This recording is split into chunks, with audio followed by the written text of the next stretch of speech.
Yeah. Solid Hill TDS, what's up? Yeah, come on.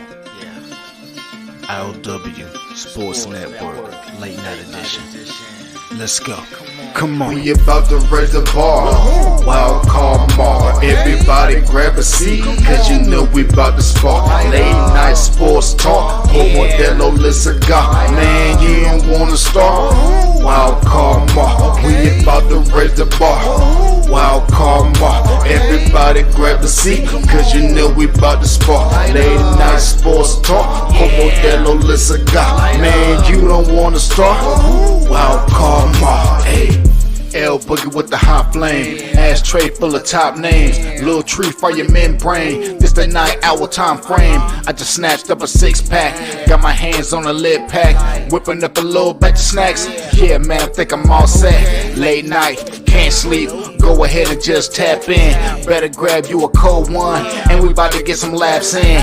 Wild card on the microphone, he'll hit you with a couple flurries. Y'all need to just strap in for some entertainment sports commentary. We about to raise the bar. Wild card bar. Everybody grab a seat, cause you know we about to spark. Late night sports talk. Modelo Le Cigar. Man, you don't wanna start. Wild card bar. We about to raise the bar. Wild card bar. Everybody grab a seat, cause you know we about to spark. Late night sports talk. Modelo Le Cigar. Man, you don't wanna start. Wild card bar. Hey. Wild card bar. Wild card bar. I.O.W. Late night sports. Wild card bar. Wild card bar. I.O.W. Late night sports. Wild card bar. Wild card bar. I.O.W. Late night sports. Wild card bar. Wild card bar. I.O.W. Late night sports. Hey. Give me a second, let me light up real quick. Ladies and gentlemen, boys and girls, people of all ages, welcome to the I.O.W. Sports Late Night Hour Edition, hosted by Mr. Modelo himself. You already know the name by now. You know what I'm saying? Wild Card Mar. You already know the vibe. Pull up, let's go. We about to raise the bar. Wild card bar. Yes, sir. Yes, sir. Yes, sir. Yes, sir. How y'all doing? Welcome to another episode of I.O.W. Sports Late Night Hour Edition. It's episode 322. I'm your host, Wild Card Mar. And of course, you see my face, you see my partner's face. We got Jerzey Boy MJ, aka Pops. What's happening, Pops? What's happening, man? What's going on tonight? Hey, man, you know how it is, man. Taco Tuesday, made tacos for the fam. We enjoyed them. And, in the swing of things of another week, hey, let's get this out of the way today. Hey, cheers, everybody. How's everybody doing today? Yeah, grab your drinks, grab your libations. Cheers to you, brother. Always a pleasure to be alive. Sir.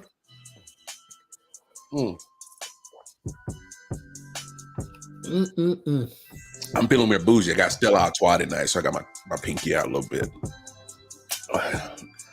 Pinky out a little bit. Pinky out a little bit. Anyway, y'all know the deal.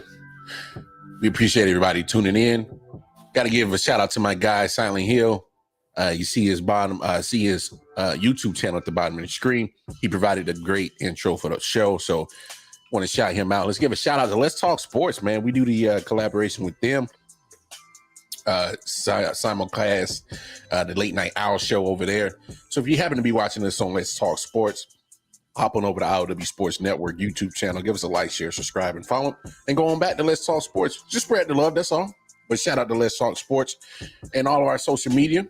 Scroll on the bottom of the screen, and we'll hash all that out at the end of the show. But let's get down to business, because my man Pops over here, he stumped me. I'm already stumped for what's up, Double J? Hey, shout out to my partner, player pimp, Double J Jones. One quarter of D Man Cave Sports Podcast. We drop an episode every Saturday. 6:13. It's 13 Faith Productions. Y'all going over to that YouTube channel. Make sure you follow all the content. I mean, content for days. Friday, Saturday, Sunday. Content for days. Sports Saturday. I mean, we got a whole lineup of stuff coming out on 13 Faith Productions. Of course, D-Man K Sports Podcast. Sucker Ish from Jay Jones. You got D Hollywood Rant from my boy Hollywood Mike T. And of course, you got Wild Stats hosted by yours truly.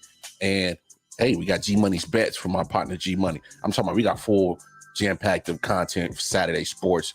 So y'all tap into that. But hey, MJ, go ahead and give them the clues. Give them the clues, because I'm still trying to wrap my brain into the clues that you gave me. So who's ever in here, who's ever watching, whoever's listening, hopefully y'all could come up with a good name out here. So let's get some clues today for the Jerzey Boy MJ Jersey reveal. Let's go. Let's go. Now, without throwing out any numbers. Okay. If anybody across all spectrums are watching this, the guy was drafted the year my brother graduated high school. Mm-hmm. He wore the number the year I graduated high school. Okay. He played for 11 seasons, 2 different teams, no Super Bowls, 5-time Pro Bowl, 1-time All-Pro, linebacker.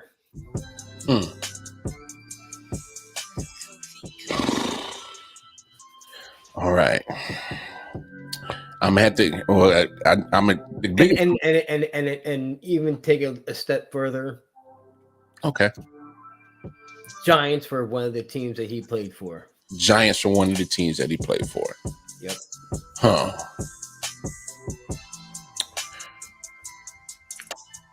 Goodness, Giants was one of the teams he played for. Now, I think I know that's what I know. Double J, he's talking about what era, and I'm trying to do the math on when MJ graduated, but I don't even think we were alive when that happened. So that had to be. Fuck you. I mean, fuck you. We weren't alive in the 60s and shit, so I don't even know how the hell we're supposed to get this one right. Bro. What's up, AR? Hey, shout out to we were AR. born the same fucking decade, bro. Don't even front. Don't front. Hey man, shout out to AR, man. Me and AR had a dope show today on his podcast. So y'all make sure PREZ Sports, go find it on YouTube. Make sure you show some love to AR, man. We had a great time. No, Peppers didn't play for the Giants. I don't think Jabril Peppers did, but he wasn't a linebacker. So I'm gonna go. All right, so to back up Anthony's question, yeah. The hint here. I said for anybody across the spectrum that's watching that knows me, he was he was drafted the year my brother graduated high school. Mm-hmm. He wore the number of the year I graduated high school. He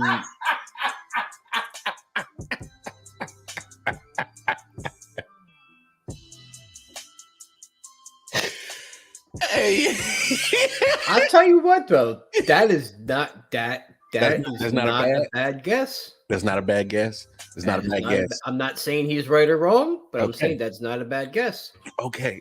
So former Giant. Yeah, 5-time Pro Bowl, 1-time All-Pro. He played for 2 different teams. Giants were one of the teams. He did not win a Super Bowl. Hey man, I can't even lie, man. You got me completely stumped. And by the time I see this jersey, I'm gonna probably be mad as hell at myself. Double J saying Antonio Pierce. I'm going Justin Tuck. No, he won a Super Bowl. Shit. Lamar. You don't want another answer to that.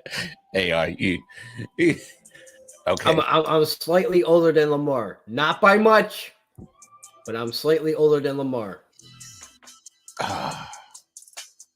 Lamar, think of the year I was born. I know. I So know. add that up where you're going to graduate high school, how many years it takes. I know what year you graduated high school because we had this conversation the other day. So that's the number that he wore. I know, and it's bothered me. I don't know. I'm gonna be mad at I am 43, Ant. Shit. That's why I was called Pops by AP last night. So Carl Banks. No, damn. I don't. This is just gonna bother me. Carl Banks wore number 55, bro. Come on. I ain't that old, Jay. I don't know, man. Hey, what? I don't know. I'm stumped like hell, but Let's get to it. yeah, y'all know the deal, man. Let's go ahead and break this Jerzey Boy MJ. He got me stumped like Now, hell. what year did I graduate? I was gonna say 97, 98. And that's what's bothering me, bro. It's because I'm thinking like linebackers 97 and 98. And it's just gonna piss me off. No, not Jesse Armstead. Are you serious?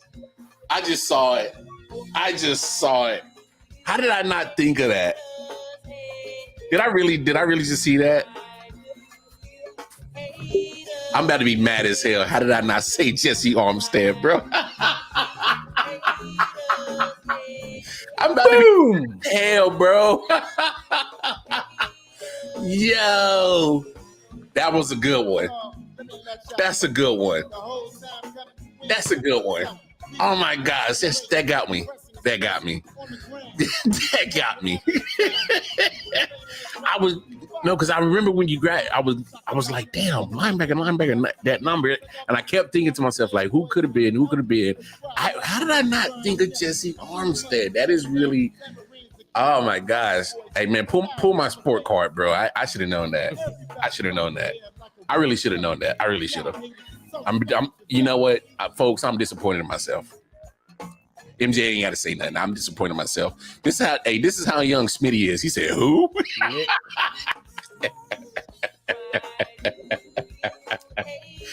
Oh my goodness, that was a good one though. Retired by the time you were alive. You weren't even born yet by the time you retired. No. Oh no. You speak what, like 19 or so? Yeah, but Jesse Armstead was MJ Jesse. He said I thought of him too. No, Jesse Armstead was nice. I know he made it to playing in that Super Bowl in 2000 against the Ravens. So he made it. He at least made it to that far. But after that, he pretty much retired not too long after that. You know who he played for after that? No, who did he end up going to? The no-name team. Oh, he ended up going to Washington after that? Yep. I had no idea. I thought he stayed a Giant and just went away in the wind. How's that for a throwback, huh? Hey, not only was it a throwback, that was a good stump. You got me on that one, dog. I get that to you. Yeah, my brother graduated in 93. Not that people don't really know that. My brother graduated in 93. I graduated in 98. He was drafted in 93 from the U, and he wore 93. I mean, obviously, he was drafted in 93 and he wore 98. Yeah. And people forget Armstead went to the U too, if I'm correct. Yeah, he did. Yeah, he went to the U. Yep, absolutely did. I can't believe I didn't get that one. Damn it, I'm so mad with. Hey, that was a good one. That's probably one of your better ones. That one and the Babe Ruth one definitely stumped me for sure. But y'all know how it is. Yeah, you got me on that one. Hey, I'm bringing it back. We got some wild card top play from the night. And this is not necessarily a top play. This is just to put you up on game because there's something going down in the MLB. A player just caught up, and he's gonna be part of that next crop. My boy O'Neal Cruz is hurt, so this is Tell me this ain't Cincinnati. Hey, here we go. Smash to right center. First big league hit, and here he goes. Lightning speed. De La Cruz up to second. A stand-up double. That was 112 off the bat. Welcome to the show. Hey, I don't know if you heard of Ellie De La Cruz, but get comfortable with that name. Number four prospect in all of baseball. Red's top prospect. Yep. Ellie De La Welcome to Cruz. the big leagues, my man. Welcome to the big league. Smacked a double. It came off his bat at 112 miles per hour. The guy is going to be he's going to be something. He's going to be something phenomenal once he gets more comfortable with the major league level type of pitching. He's going to be something phenomenal, man. I mean, the guy has just about everything you need in a ball player: speed, power, defense, base stealing. He got on base 3 times tonight. Only went 1 for 3, but scored a run. They walked him like 2 or 3 times tonight. So looked like pitchers already kind of tread lightly with him already. But dude's going to be. It's what they call a 5-tool player. Oh yeah, he got it all. Oh yeah, he gonna be nice. He gonna be nice. Yes, Double J. Yeah, old boy from the Reds. Yep. Ellie De La Cruz is gonna be nice. De La Cruz. He's gonna be nice. Let's do a quick little baseball hit up. I'm gonna ask you a couple of questions, a couple of topics. Shoot. So your boy, well, he's not necessarily your boy, but former Met, now Texas Ranger. DeGrom. Out for the season. Tommy John. Out for the season and most of next. Look, I like Jacob DeGrom. I think he's nice. I think he's a great pitcher. Has good stuff. But the last 4 or 5 years, this man's injury prone.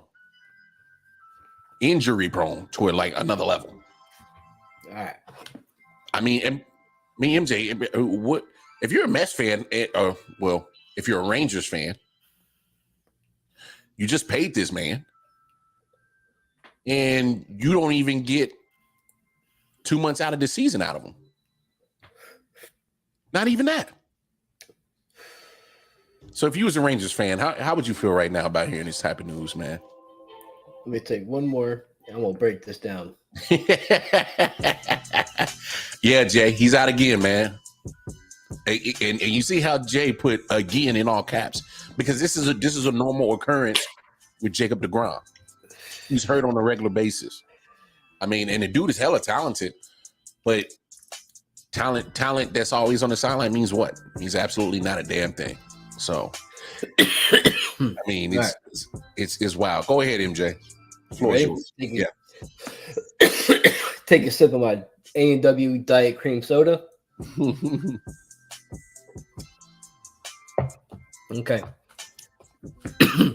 Jacob DeGrom. If Jacob DeGrom is 100% healthy, he is the best pitcher in baseball.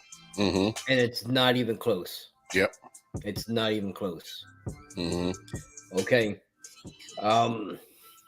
Last 3-4 seasons, he has shown that he cannot stay on the mound.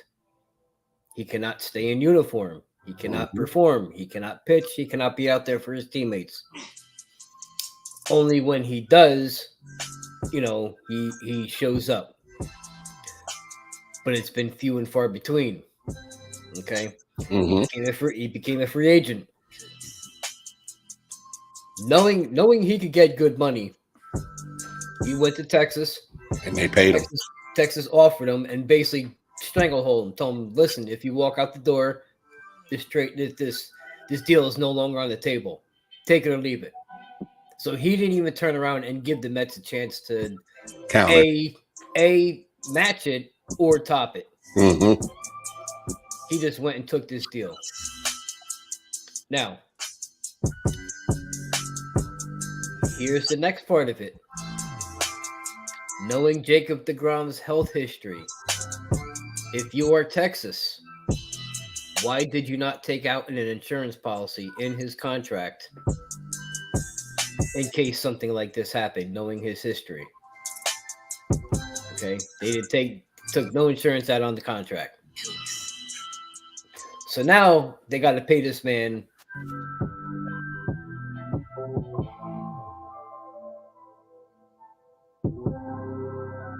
upwards of 70 million over the next 2 years.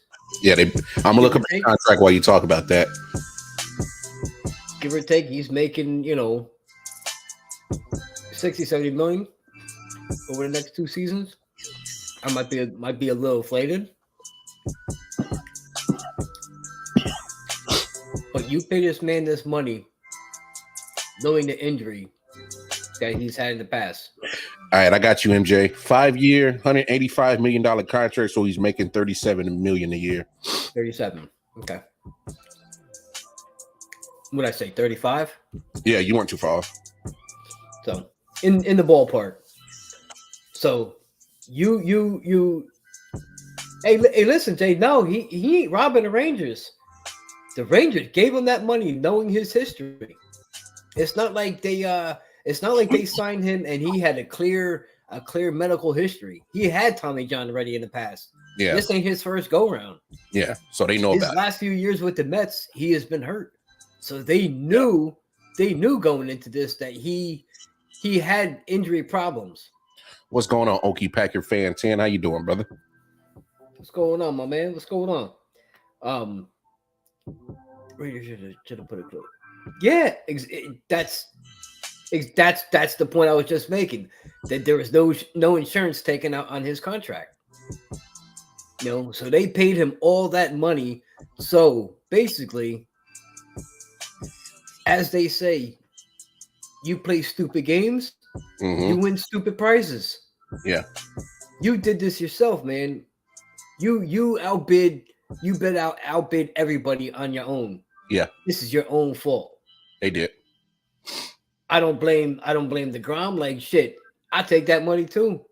Oh yeah. You're guaranteeing me 185 over 5 and I'm 34 years old. Yeah. 34, 35. Hell yeah. Yeah, you take the money. And I agree with you. Look, the Grom's injury history is no surprise. It's no secret. Everybody and their mama knew about it.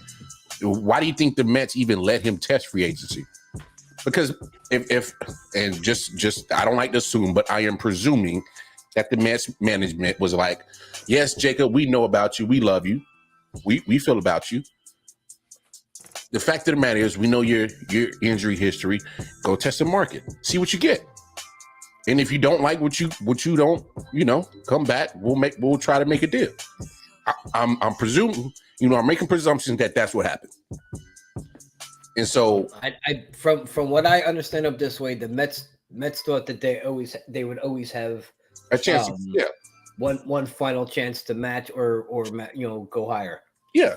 And they were under the assumption that he was gonna go take interviews and then come back and say, hey, listen, X, Y, and Z offer me this.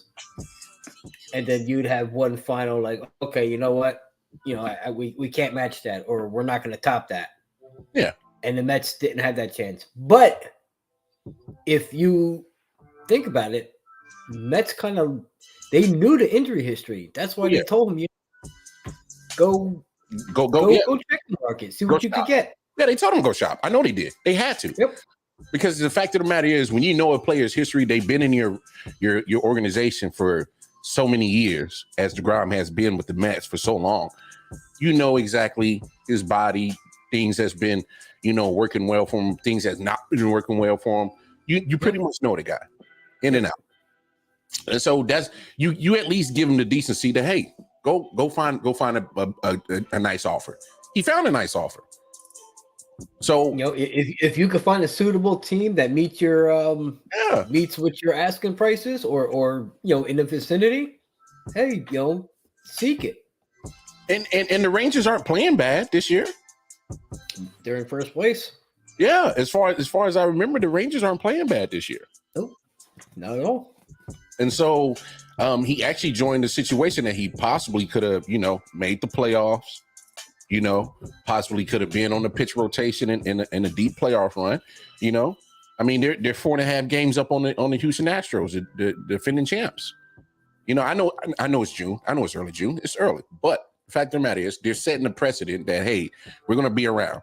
The Rangers ain't been. I'm gonna be honest with you. The Rangers got a nice team, bro. Yeah, but they do. When was the last time we talked about the Rangers in a good light as being competitive? It's been a minute. It's been a hot little minute. I mean, they even when they had the amount of money they spent the last 2 off seasons, they're kind of like the Mets, but not expending as much as the Mets did. Because the Mets have blown everybody out the water. They've been spending some money. Texas has spent, a decent amount of money over the last 2 off seasons to bring in Marcus Semien, to bring in Jacob deGrom, to bring in Corey Seager. Yeah, a few other guys. They brought in big name guys for big money. Mm-hmm. So it's about time that it's paying off for you. Start coming around.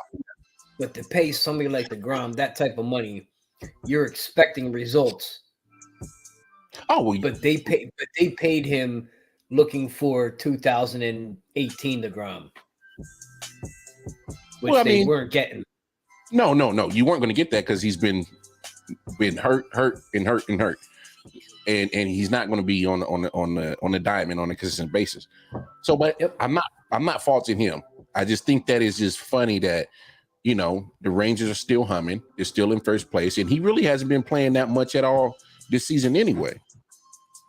He last time I remember, he even started the season on the injured list.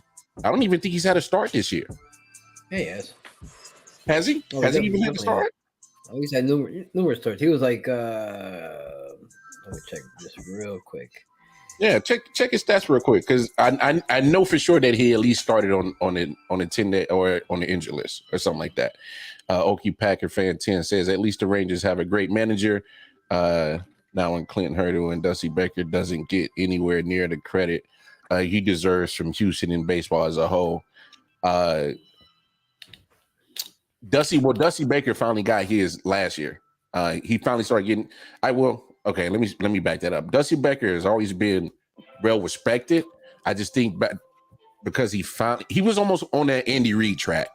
He would get there, have many chances, and always have a good team, good squad, have good playoff runs, but wouldn't get the job done.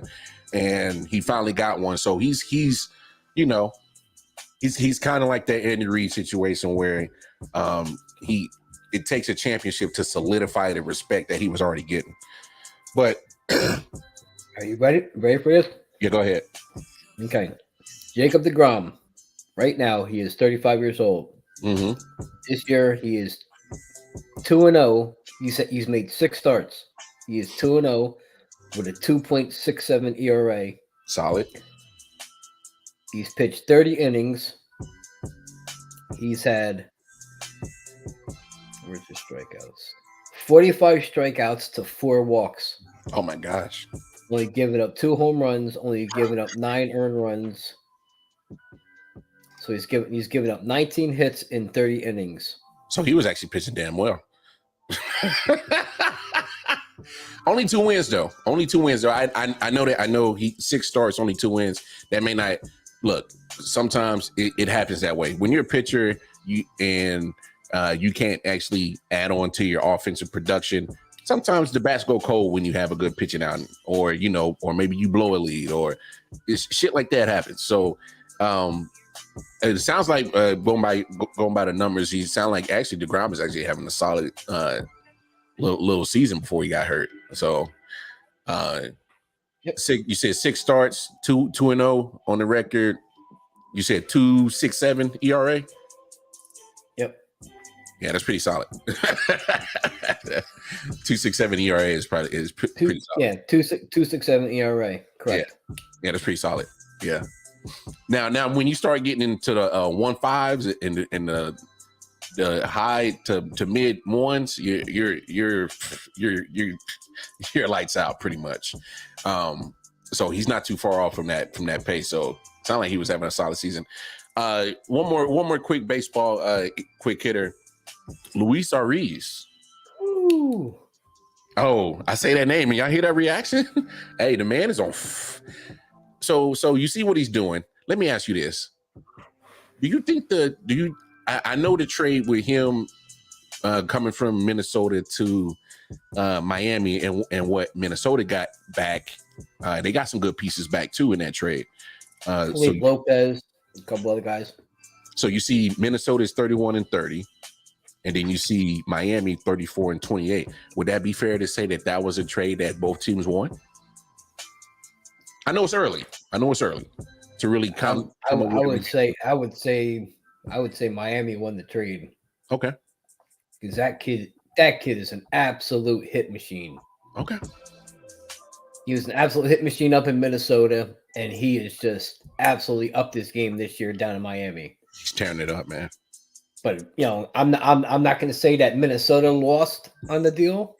Yeah. But I'm just saying, as of right now, I think Miami, because Arise is more advanced in his career, that he is, he's doing more for Miami. Mm-hmm. Not to say that Minnesota's talent isn't going to help them, but hasn't helped them as much yet. Okay. So maybe in further down the line, the trade will look a little bit more even, or maybe even one-sided. Take it whichever side it may be. Mm-hmm. But just as of right now, I would say Miami won that deal. Okay. Just as of now. Okay.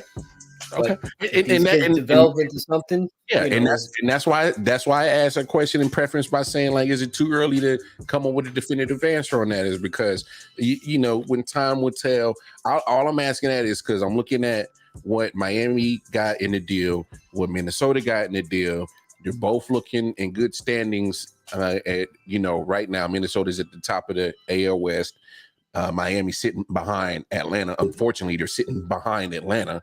And more than likely they'll probably battle with Atlanta, but I think they'll still end up sitting behind Atlanta at the end of the season. They're not going to battle Atlanta, dude. No.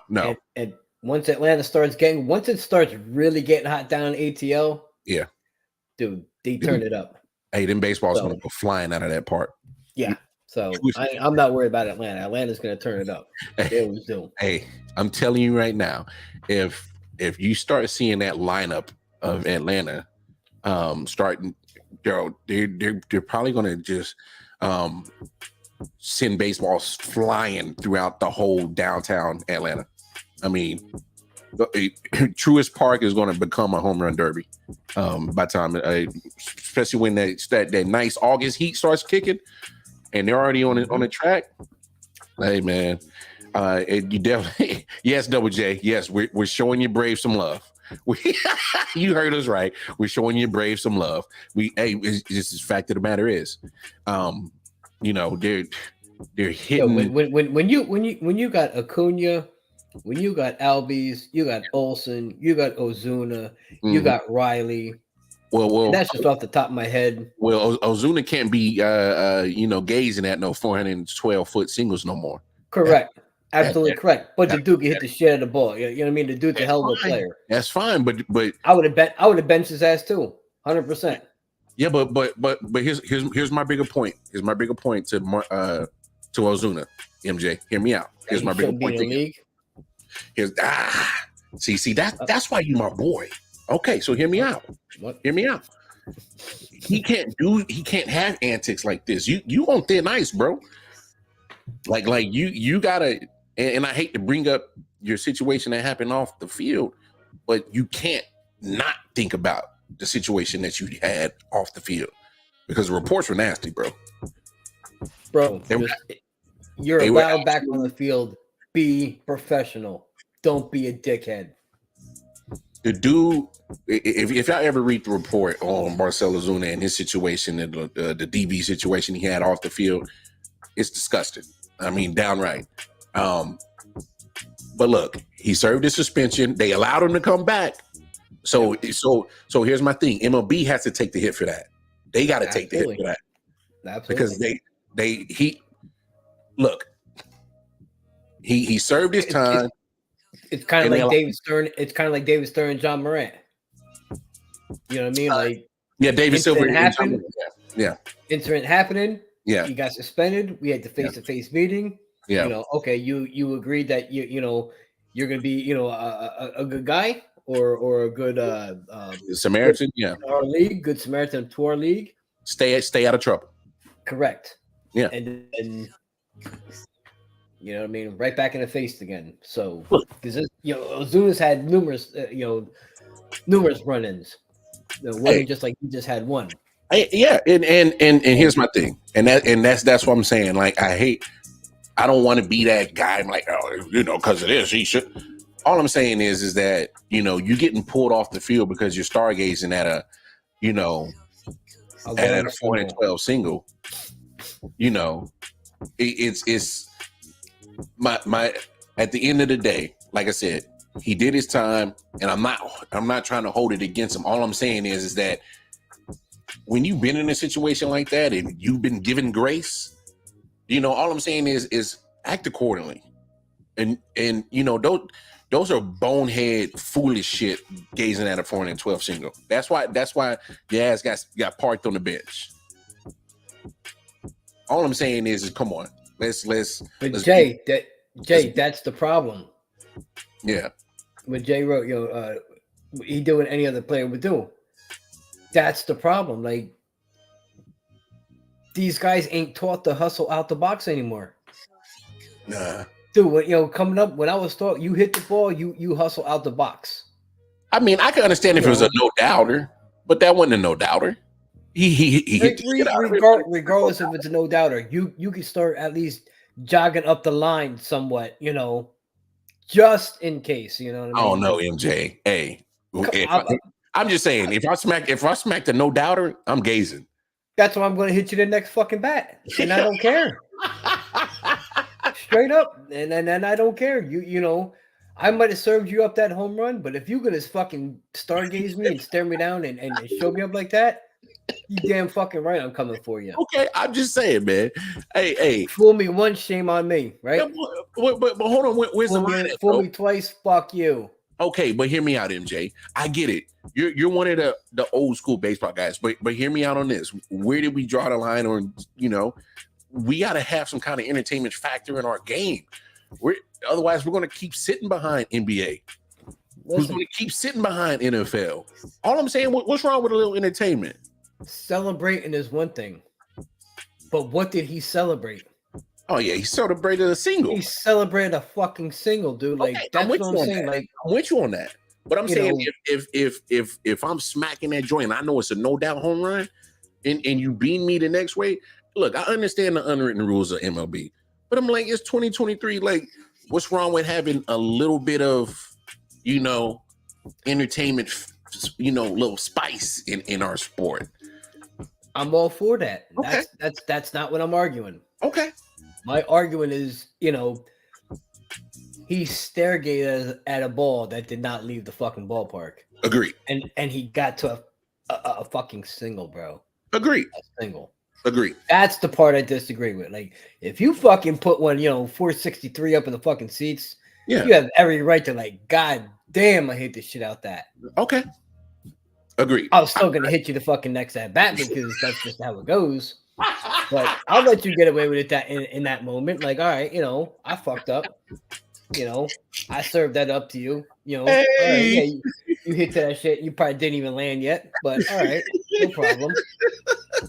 But just know next at bat, So I still gotta wear one. Oh, okay. I'm coming at you. I'm gonna send it high. If I don't hit you, I'm sending it high and tight. Hey man, just hit me in the hip, dog. I'll take it in the hip. I'm gonna hit you right in the square in the back. I'm throwing right at you. I'm throwing directly at you, dude. You got no place to go. Hey, at least if it's in the hip area, you can move. You can jump in, jump out, whichever how the way the ball's coming. I throw it right at you. What are you gonna do? Hey, just you're gonna try to turn, and you. All I'm saying, don't get the spine. Get the left shoulder blade, dog. Can you get the left shoulder blade? Turn your body a certain way, dude. That's I'm just saying, just get the left shoulder blade. I'll be all right. It's coming up and tight, so just that the neck area might come into the play. Back of the head might come into play. Hey, but You are so old school, bro. You are so old school, bro. All right, let's switch gears a little bit. I love me some baseball, but like I said, I don't mind the showboating if if it's called for. Yeah, but no, I'm with you. Stargazing like that and then only fucking hustling out for a single. No, I'm with you. That's unacceptable. I'm with you. Yeah, it was some dookie shit. I'm with you. But last week we talked about we talked about Eli Drinkowitz, coach at Missouri Tigers. And we played the clip where he was talking about, these NIL deals are getting out of control, and they're making more money than my pediatrician brother who saves lives. If you guys remember that conversation, the doctor, right? The doctor. Yeah. You guys remember that conversation. So, it's getting worse, y'all. These coaches are getting worse. All right, and then of course, it's the whole NIL situation again and wanting to put parameters on it. So here it is. Nick Saban. Who? Nick Saban. If y'all don't know. Yeah. Who Nick Saban is. Next up in his business trip to Washington to help the Southeastern Conference make the pitch for federal regulation of how college athletes can make money off their fame. Did y'all hear what I said? I said Nick Saban. Who? Nick Saban. Okay. Alabama head coach, former LSU head coach. Former Miami Dolphins head coach. Former Miami Dolphins head coach, Michigan State head coach, former Cleveland Brown head coach. But Nick Saban. Right now, the head coach of Alabama, the dominant school in all of college football in the SEC, making $12 million a year. How much? $12 million a year. How much? $12 million a year. Next up in his business trip to Washington to help the Southeastern Conference make the pitch for federal regulation on how college athletes can make money off their fame. Now, mind y'all, these are the same kids that he's coaching. Same kids he's coaching. Mind y'all, like MJ said, same kids he's coaching. Same players that's going to be 5-star athletes that he's going to recruit, going to get NIL deals. They get NIL deals. But this dude he's going above and beyond being greedy. Because just to remind y'all, Affleck. Yeah. How many damn more Affleck commercials I'm gonna see your ass in, Nick Saban? It sounds like you building Godfrey, rest in peace to him. Sounds like you building a little career for yourself outside of football. So you trying to build a brand, huh? Does what that sound like to y'all? Sounds like he's building a brand to me. No. But you're willing to go to Washington, D.C. about federal legislation of these NIL deals. And you know who's in Washington, D.C., man. Ain't nothing but suits and ties. Politicians. Puppets. So you're going to go, you're so fed up of these NIL deals and trying to put parameters around it and trying to cap how much they make. Like, you've been spearheading this conversation. So Eli Drinkowitz joined the conversation. I didn't heard Kirby Smart pop his gums about some dumb shit. Of course, Pat Narduzzi didn't say some dumb shit about it. I didn't heard Dabo Sweeney say some dumb shit about it. But you've been the spearhead coach on this whole NIL shit. Now you're going this far as in going to Capitol Hill to lobby for it? If I'm a parent right now And if I had a son right now on your roster, I don't give a damn if he went through spring game. I don't give a damn if he's going to be, starting or not. I don't give a damn. I'm talking to him. I'm like, bro, this ain't it. He ain't got your best interest at heart. And how do I know that? It's because he's doing shit like this, but he's trying to out here build a brand. But you trying to play the same business, but he wants to cap how much you make. But he's making $12 million already for just being a coach. And I ain't even seen the contract that Affleck gave you. You building a brand, but you got the audacity to go to Capitol Hill to cap these kids? This shit's getting out of fucking control. This just getting out of the hand, bro. Think of this flip side for a quick second. Most of the kids that he recruits to Alabama, you know what he's promised them?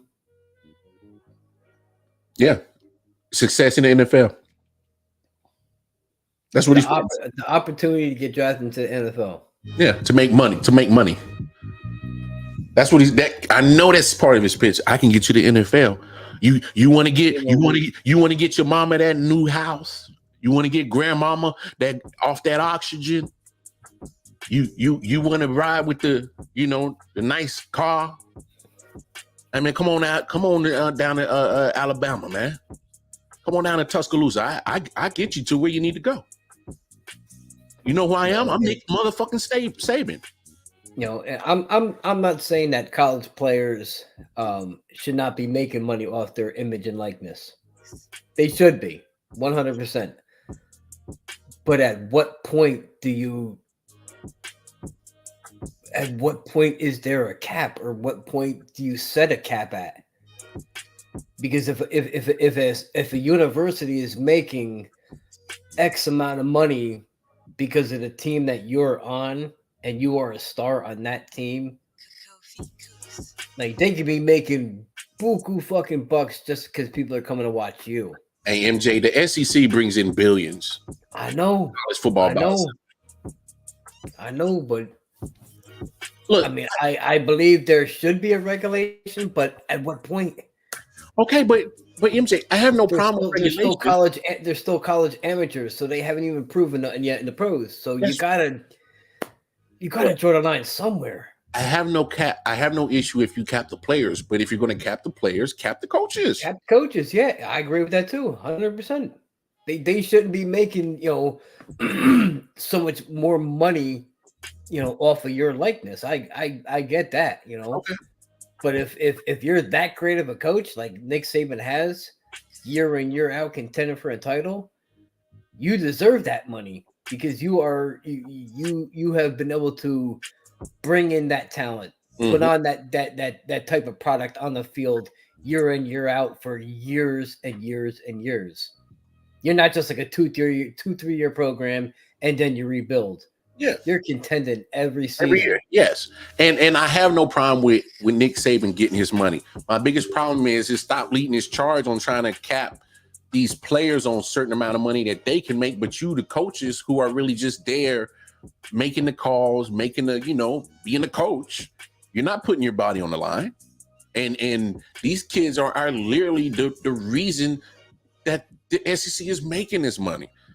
So if they want to stay for 3-4 years, they should be able to get as much money as they can, as long as you're getting as much money as you can. My thing is like, to me, this is the reason why I get so hot about this conversation, because for me, this goes beyond, because this is a job more. Yeah. And my thing is stop trying to piss on my worth. Yeah. Don't piss on my worth, because they don't come to the games to see you, Nick Saban. I don't care what nobody say. All them Alabama fans, they may treat you like a guy because you give them a competitive team year in and year out.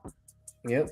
They look at you as the god of everybody because of what you've been able to do. Right. Nick Saban can get. They're not coming to see you per se. They're coming to see the team that you with anything down there in Alabama.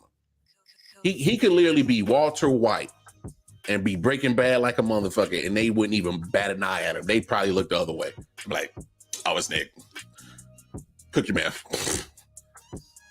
I'm being dead ass serious. Dude can have any woman he want in the state of Alabama. And the husband will take her back. Hey, fellas, my sister slept with Nick Saban. You was banging, Nick. Did you at least get an autograph?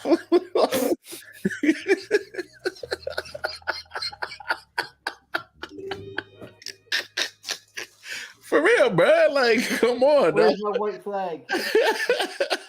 like Nick Saban can get away with stuff like that in Alabama. But my thing is like, to me, this is why I get so hot about this conversation, because this is like, it's like, listen, only let it happen a few more times, but after that, it's gonna be a problem. but it's like to me it's almost like bro code. It's like, stop counting my pockets. You know what I'm saying? That's how I feel about this conversation. Like, you out here trying to get yours, I'm trying to get mine. We need each other just as much. But you trying to stop my shine? Like, I'm not stopping your shine. And don't try to take advantage of me because I'm younger in years than you are. I understand. If I understand the hustle, stop trying to piss on mine. Like my thing is like, when I hear all I'm saying is I think they should cap college players. Like, you could only make up to, kind of like in the pros, a veteran minimum. Hey, that's cap not it, cap it. That's not necessarily true. How many times you see coaches up and leave all the time at universities?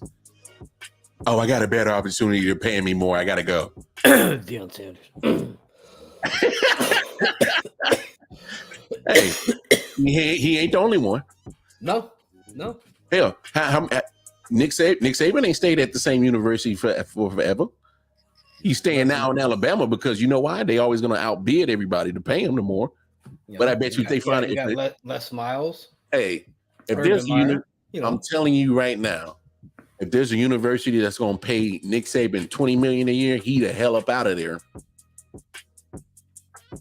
Don't think that damn loyalty is that loyalty is because Alabama's paying them the most, and they're gonna continue to. They give him raises about every 2 years. They look at the contract. He'll win another national championship. Hey Nick, hey man, great job winning that national championship. New contract. Hey, yeah, we had it. There you go. Here's your fucking boost. We added some more millions, but hey, don't worry about it. Just sign it, dog. We took care of it. We took care of you. We had it in the safe, bro. The booster signed off on it 2 years ago. Years ago. Yo, sign it. That's the only reason why he's staying there, man. So, how many times do you see players going to the transfer portal because they don't get enough playing time? And now it's going to be because they are getting paid more money. So, coaches do the same thing, Smitty. If a university, they can be at a job that they really like. The university comes and says, hey, man, we want you to rebuild our program. We want you to do what you're doing here at our university. Nah, I really like it. I really don't want to go. I'm real loyal. Yeah, here's about $15 million. You said, where's your university at again? Don't think there's no damn loyalty doesn't exist in NCAA. It's about and here's the thing too, Smitty. Depending on who the player is and where he's going to school, he gonna follow you. What's that? No, I wasn't even going that far. I was gonna say sometimes education is worth more than advancing their career in sports, because maybe they want to graduate. Maybe they want that degree. Maybe they're not looking to make the money now in college and possibly make the pros. Depends on the player. Yeah, I'm saying maybe they have the direct knowledge that they do want to graduate, get their degree in whatever major they have. Yeah. To maybe fall back on in the future. But then you might have other players that are just following and chasing the money and chasing the dream to get to the NFL. Yeah. I mean, you see it all the time. Oh, you do, absolutely. I just can't believe that this dude is going that far with this whole escapade. Like, damn, you're willing to lobby for it, for federal legislation? Like, you're really going that far with it? Like, to me, that's the ultimate sucker shit, as in, like, yo, bro, I'm gonna go get all the bread I can with the Aflac duck and all that shit. But, nah, put a cap on these, these guys. Yeah, them. Yeah. No, not me. I'm Nick Saban. No, put a cap on them. Like that. To me, that's some more bullshit, some more sucker shit. I'm getting annoyed with these coaches on this parade on, hey, cap the players. No, cap y'all too. Yep. Cap y'all too. So stop with the hating shit. If these young kids, and look, I know you. I don't know how I would have acted at 19, 20 years old with $6 million in the bank account. I mean, I got an idea how I would have acted, but at the same time, that's for me. That's for me to figure out. That's for me to handle. I wouldn't be playing football no more. Oh no, I can't lie. My mom and pops would have been on my ass. They'd have been on me. Not for real. I can't even lie. Because I already know my mom and pops. Like, my pops would have just popped up on me and be like, yo, what you doing? Oh, yeah, I'm doing this. He's like, oh, yeah? Oh, really? Yeah, well, I'm in the library right now. I don't see you. Like, what? Oh, yeah, he'll pull up on me. So they probably wouldn't let me, like, just straight spaz out and just bug out. But no. Last but not least, let's have this conversation. We're probably going to go into overtime because, as you see, it's part of the title of the show. So we definitely got to talk about it. So golf. For those who haven't been paying attention, and we spoke about it on the show before, sometimes in the past, especially when it started brewing, for the almost, to the better case of the last year and a half, almost up to 2 years, it's been LIV Golf, LIV, backed by a Saudi company, and PGA. PGA's been around forever, pretty much been the only, the primary content of golf. So LIV comes on the scene, back with a whole bunch of money. And just so y'all know, the company that is funding LIV, the Saudi company that is funding LIV is it was valued at $600 billion. Say that again. 600 billion. Yes, with a B, 600 of them. Yes, that's the company that is. That's a whole lot of zeros. So, and the reason why I bring that up and give you that figure is because you look at the situation, because they've been having beefs, because you've been seeing some of the top golfers from PGA, your Bryce DeChambeau's, your Dustin Johnsons, your Phil Mickelsons, some of your well-known names, bigger ones. Brooks Koepka. Yeah, Brooks Koepka. Yep. Spanish dude. Yeah. Sergio Garcia. I'm talking. They even offered a crazy contract to Tiger. He turned it down. But pretty much of like $750 million. Bro, they was on. And how often you don't see him, he was about to get paid, bro. But regardless, he stayed loyal to PGA, and they've been having war words. It's almost been like an East Coast, West Coast beef, the way they've been beefing up there. And people calling each other, gold diggers. You're doing it for the money, blah blah blah. And my original stance on it was, I had no issue with players that took the money from LIV. And the reason why I didn't have no issue with it is, people want to say, oh, the Saudi government is so bad on human rights and all that shit and this and that. And, they're right about that. But here's my thing. Don't sit in America, continue to get paid, and act like our government don't do no shady shit. That's all I'm saying. And just for y'all that don't know, Saudi Arabia is the number 2 import country that we deal with. Mm-hmm. Carry on. Yeah. Okay. So I'm glad you added that in there. Carry on. Smitty, you out. He said, I make that in my sleep. He said, I also do my job because I'm getting paid. But no, and so that's always been my biggest thing. Like, don't call these, call these guys, money hungry, gold digger, backstabbing, Benedict Arnold's, you're betraying your country and this and that, or you're betraying PGA because you're getting backed by a Saudi company type of league. And my thing is like, we can't sit here and be hypocrites and oh my gosh, America's so great. We don't do no kind of, bad things to our own people. Okay. I'm not going to get political on a sports show. I'll have that on conversation on another podcast in another forum. All I'm saying is if that's your speaking point on calling those guys who took the money to go play for LIV, go fuck yourselves, really. Because the fact of the matter is, LIV is a up and coming golf league. You know what I'm saying? It's an up and coming golf league, and PGA has pretty much cornered that market for years. So now you're scared of a little competition? Let's be honest. The reason why I brought up 600 billion is because they have more money than the PGA.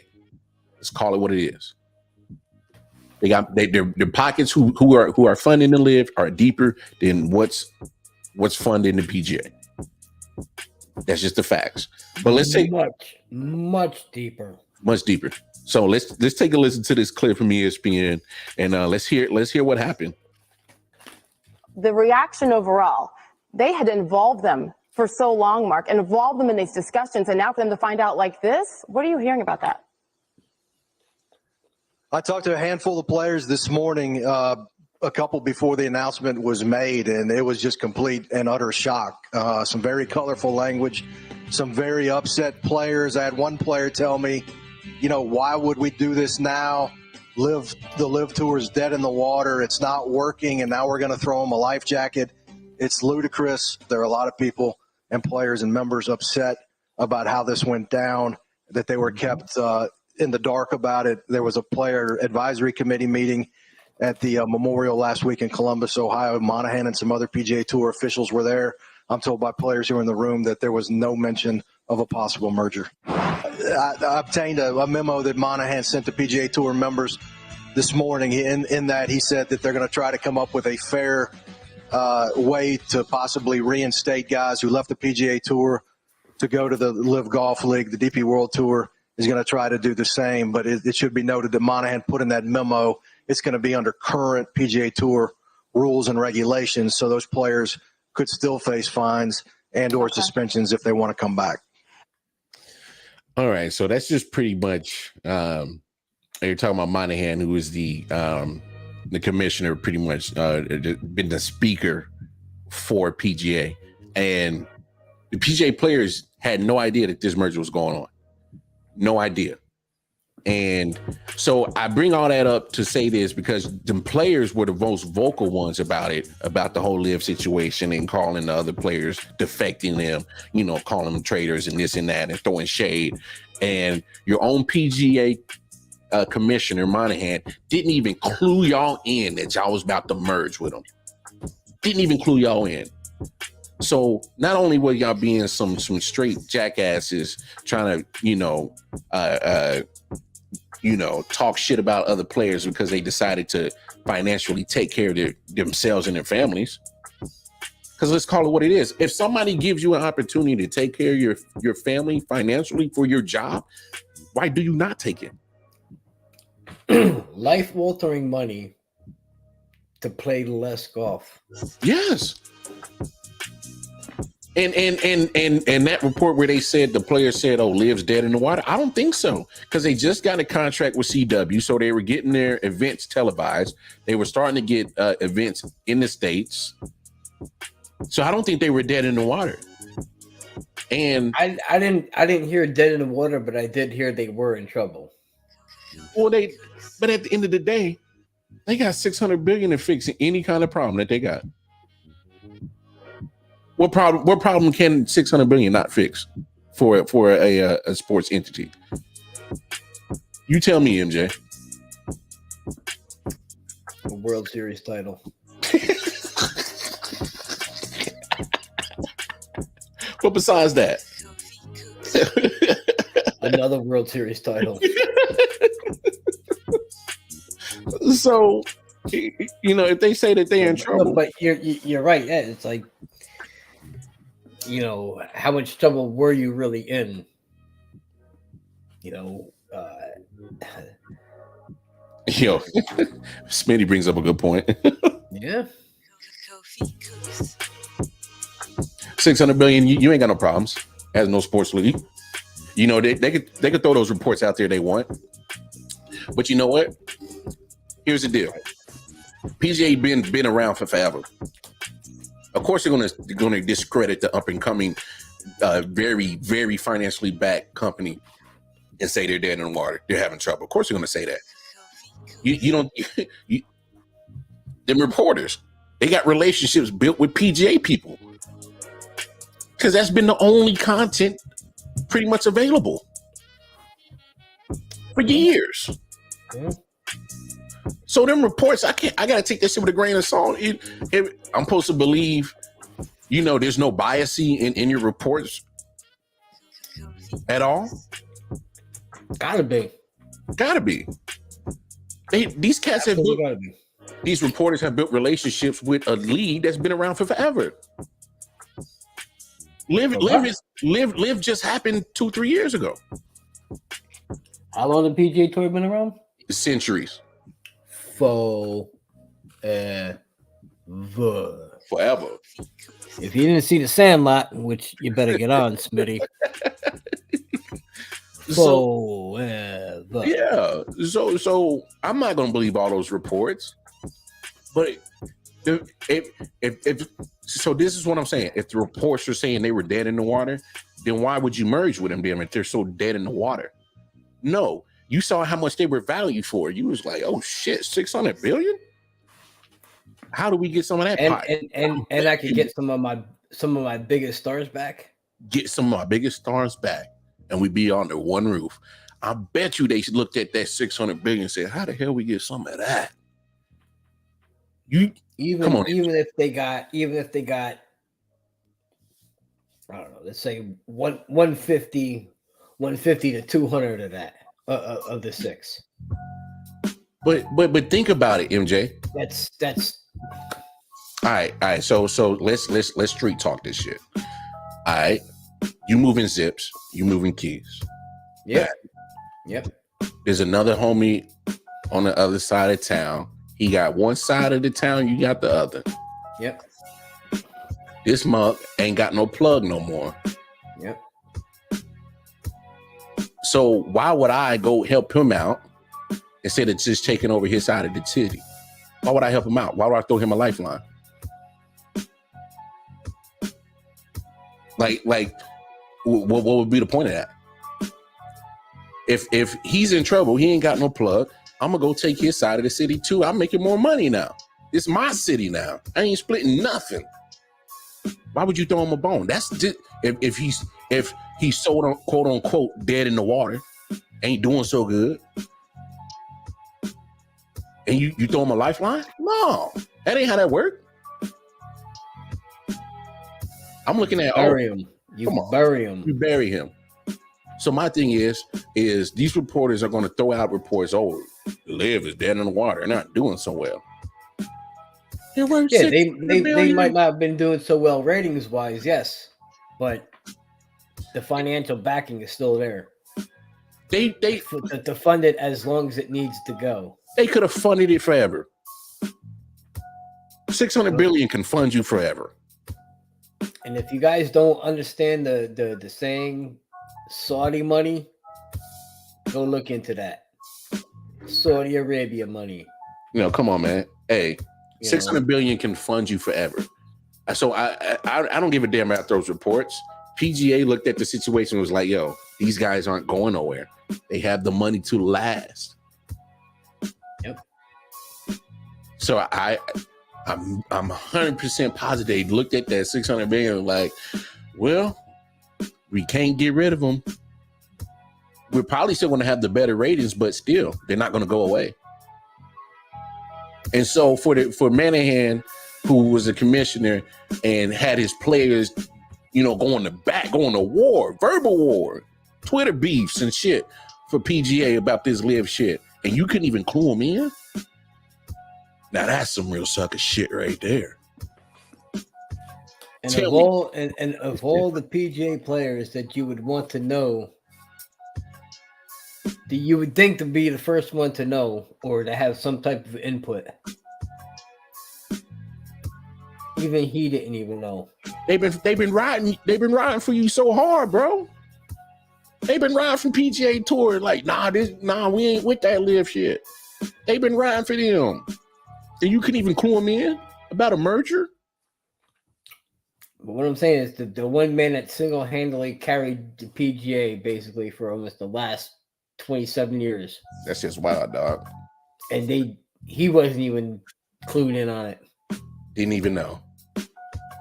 That man single-handedly brought the PGA to where it is right now. I'm talking about Tiger Woods, always been loyal to PGA. He turned down crazy money not to go to LIV. Mm-hmm. Rory McIlroy, I'm PGA for life. Like, this was some like WCW NWO shit, bro. It was some West Coast, East Coast beef type shit. And these players stuck, for life. They was some Hollywood Hogan, some Dennis Rodman coming out when he's supposed to be with the Bulls type shit, dog. Like, for real. Like, and you couldn't clue him in. That's the crazy part. And so, and now you got the players looking stupid as hell because all this shit that they said about all that LIV shit, you gotta eat crow now, and you couldn't even clue him in. Yep, that's some real sucker shit. Real sucker shit. Hey man, we're gonna shut the door on it. We did a little OT tonight. It's all good. Yes, sir. It's all good. Shout out to Let's Talk Sports as we simulcast the Late Night Owl show with them. If you happen to be watching us over there, please flip on over to I.O.W Sports Network. Give us a like, share, subscribe. And then, flip back over to Let's Talk Sports. Just spread the love. But shout out to Let's Talk Sports. Hey, my man Double J right here. Hey, peep his mini pod, sucker on Saturdays. Wild Card Mar, myself, Wild Stats, my man Hollywood Mike T with the Hollywood Rant. Then you got our partner G Money with G Money's Bets, and of course the main course, the Man Cave Sports Podcast. All that is Saturday. That's the 613 Sports Saturday. And then of course, they got a whole bunch of content on Friday. They got a whole bunch of content on Sunday. Shout out to them. But hey, I know what it is. I.O.W Sports Network, Facebook, Instagram, most importantly, the YouTube channel. Make sure you like, share, subscribe, hit that bell notification, spread the word what we got going on. I.O.W Sports 1 on Twitter. And if you want to chop it up with me personally, Wildcard Mar on the Facebook and the Instagram, and KC Wildcard Mar on the Twitter, and Pops, Jerzey Boy MJ, he got one. Hey, shout out your Twitter for him, pimp. Catch me at Jerzey Boy MJ, and that's Jersey with a Z. Catch me over at Twitter anytime. You dig? Hey, and we gonna get up out of here. Y'all enjoy the rest of y'all night. Hope you get home safe. If you out in the streets, get home safe. Hey, and y'all know what it is. If you out in them streets. Yeah. Hey, be careful. That's all I'm saying. Be careful. Ain't nothing good happens after 12. No, but hey, if you out there getting your money, get your money, get home safe. And y'all know what it is. Get over that hump. Have a wonderful Wednesday. Come back with us 11 p.m. Eastern Standard Time. Your boy, Jerzey Boy MJ on the Wild Card Mar. Yes, sir. We out here. Yeah.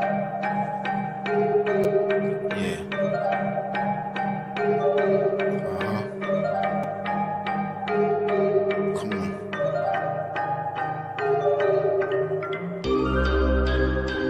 Silent Hill TD, yes.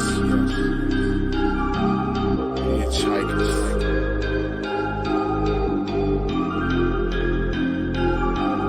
Yeah, smoking so much dope, I'm seeing traces. Visual lasers load across the scene is dangerous, aggressive like behavior. Couple monsters from my neighbors, resisting human nature, persistently getting greater. Bloodshed like the Terminator. Fire up the green, I need it, increase the dopamine. Feel better, so I kill better. Doped up for cocaine. Roaming like I never had a home, so I'm all alone. Smoking bones down the chromosomes till the filter's gone. Suffocating under heavy pressure, the signature marks out the corner.